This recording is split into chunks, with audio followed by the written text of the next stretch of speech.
let me tell you a little bit about salespeople in general. It's a fairly generic approach, but salespeople fall into probably 4 categories.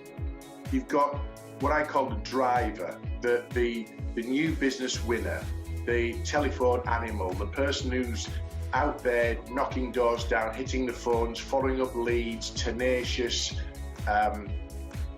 borderline aggressive in their manner of which hunting for new business, and the thrill of the chase is everything to them. They love closing deals, but once they've closed the deal, they don't necessarily have the skill set or the interest in doing much more than that. They're on to the next one.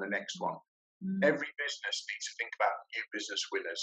They are a fairly challenging breed to manage because they have a very strong set of dynamics around, sometimes quite selfish, sometimes quite not necessarily a team play because they want to succeed for them, and that's absolutely fine for a hunter-gatherer.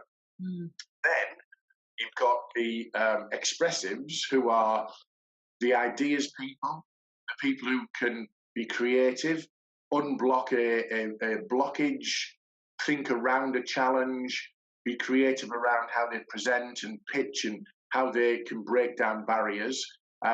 Very engaging people, very creative in terms of getting through a methodology to be successful. The problem with the expressives to a certain extent is they're not always good completer finishers because they get excited by creativity and they get, oh, I've had another idea, let's try this. And they often want maybe more collateral than they actually need to be successful. So they're the ones who'll say to the sales director, if only I had a better website, if only I had a better brochure, if I had a new CRM system. So they're always looking for things to help them to be more successful. And often that gets in the way. They're brilliant at being creative ideas people and block removers. So I call them expressives.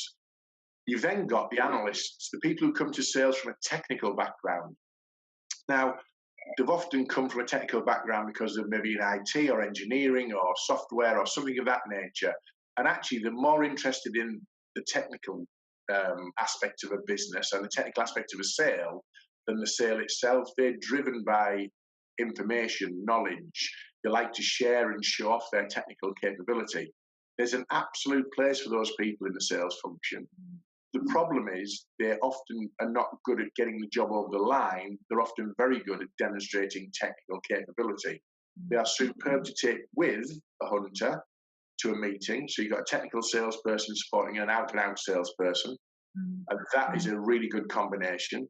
And it means that the credibility factor is built up in the eyes of the customer, particularly if that customer is also technically interested. And the fourth one is the amiable.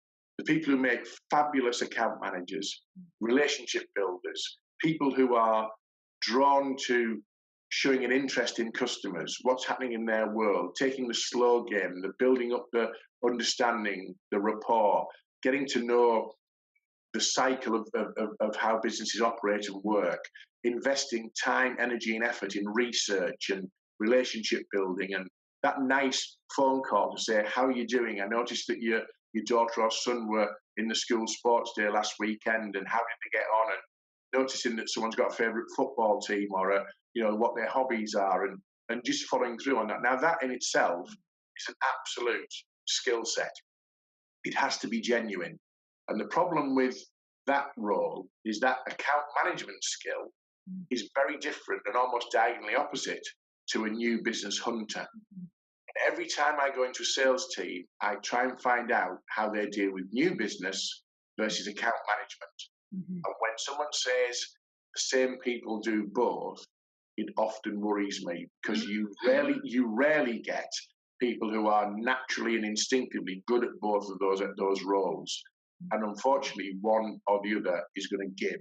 And that's not a recipe for absolute success. I think you should compartmentalize skill sets and use the skill sets, build a team around the skill sets of the team that you need. If you need new business, get a hunter. You need account management, get account managers. If you need creative ideas around going to new markets, get an expressive. If you need technical sales, get someone who's analytical by nature. That's how I would look at the dynamics of a sales team. And rejection doesn't come into it, then you're playing to your strengths every day.